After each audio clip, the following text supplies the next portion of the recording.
Book starts off leaving Europe for a time being, but hey, believe me, we're going to get back to it. Latin America.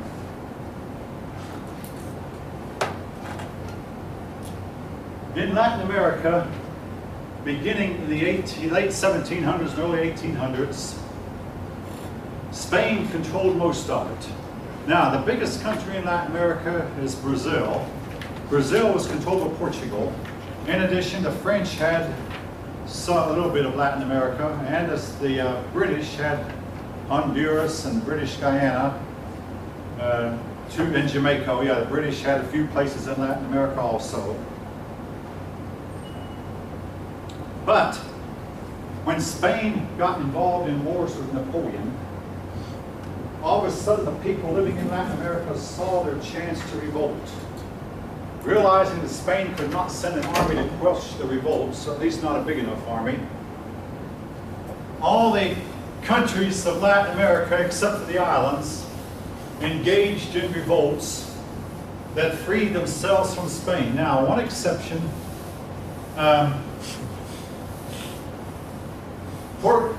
but Brazil did not free itself from Portugal. Brazil was to remain largely under Portuguese control, partly because I guess there was no conflict.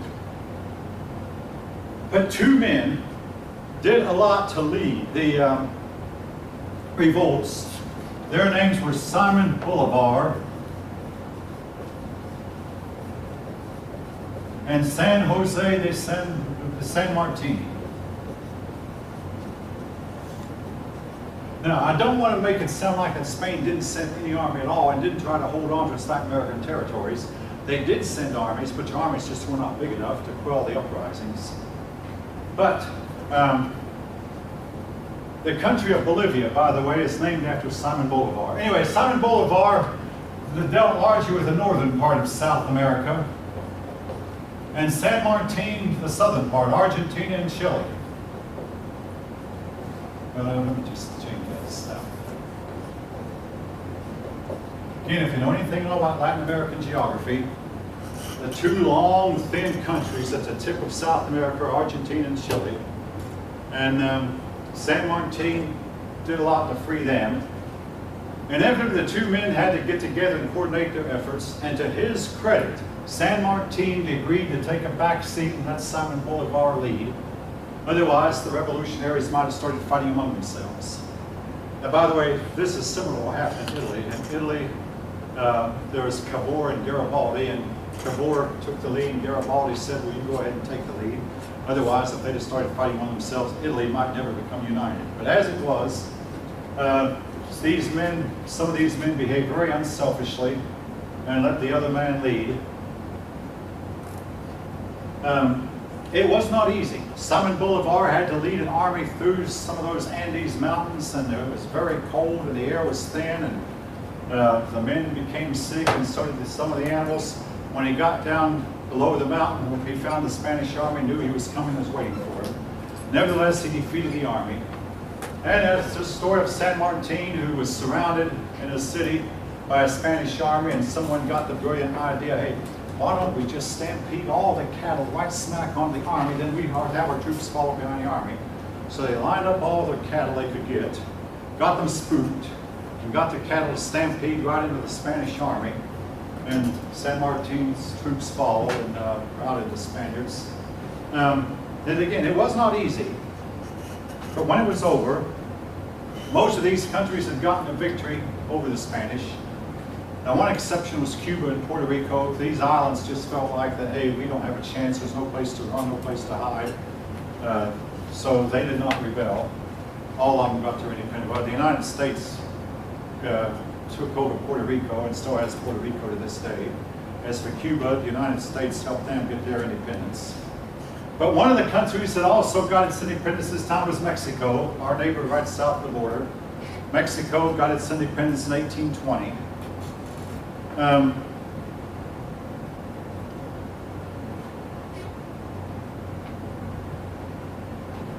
The problem with Mexico, though, that after getting their independence, they were never able to really form a good, stable government. And folks, that applies from the year 1820 now to the year 2014. I'm talking about 190 94 years, Mexico has never really had a stable government, and if anything, the situation in 2014 is worse now than it ever has been. Anybody happen to know what I'm talking about firsthand? I mean, not being critical. Huh? They have an elected president, but he doesn't seem to be in charge. What they have is a bunch of drug cartels and drug lords who take over and Pretty much put the president up there, so. pretty much put a president up there, and he's not really capable of doing anything against the drug lords. They're in charge of the president. They own him practically, and he doesn't dare make a move against them. And the result is a whole lot of chaos, a whole lot of corruption, a whole lot of crime, and nobody can do anything about it. And if anything, the situation is worse now than it ever has been at any time in history. I want to say this about democracy. I mean,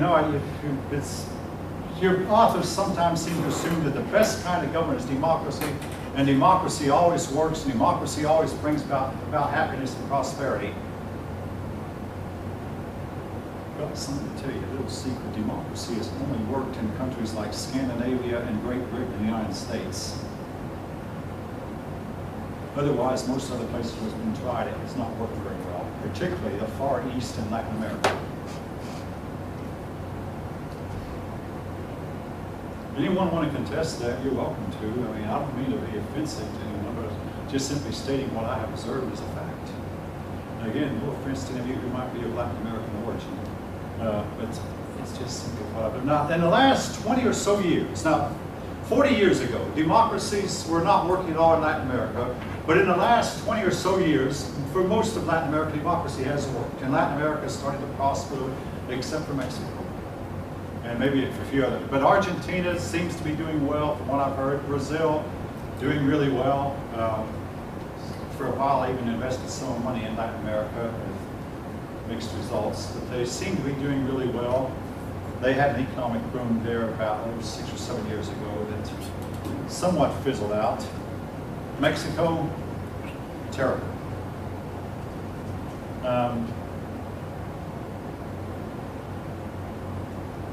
Now,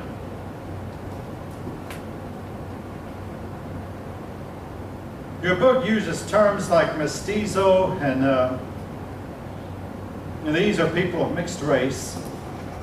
There's several words that's used. The Latin Americans did more mixing of the races than was generally popular in the United States, particularly Indians and Africans mixed, and Africans and Spaniards mixed, and they were quicker to develop a racial equality than even the United States was, and quicker to overcome their racial hatreds more than the United States.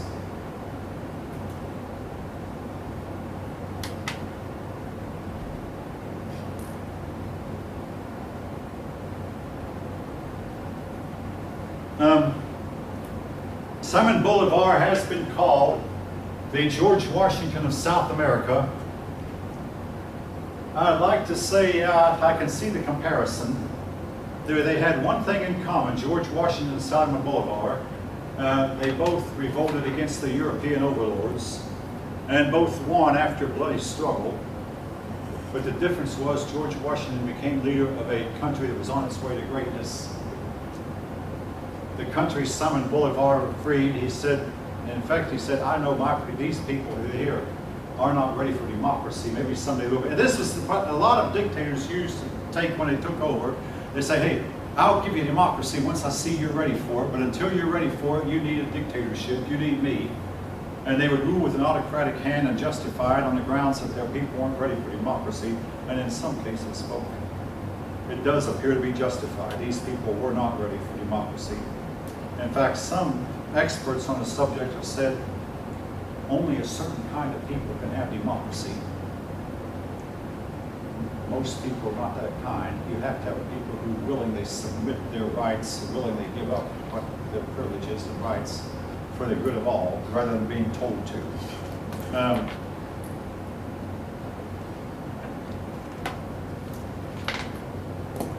Your book does mention the San Martin going over the high Andes Mountains, and 2/3 of the pack mules and horses died. And many of the troops also suffered. In the case of San Martin, he completely surprised the Spaniards he met and routed the Spaniards.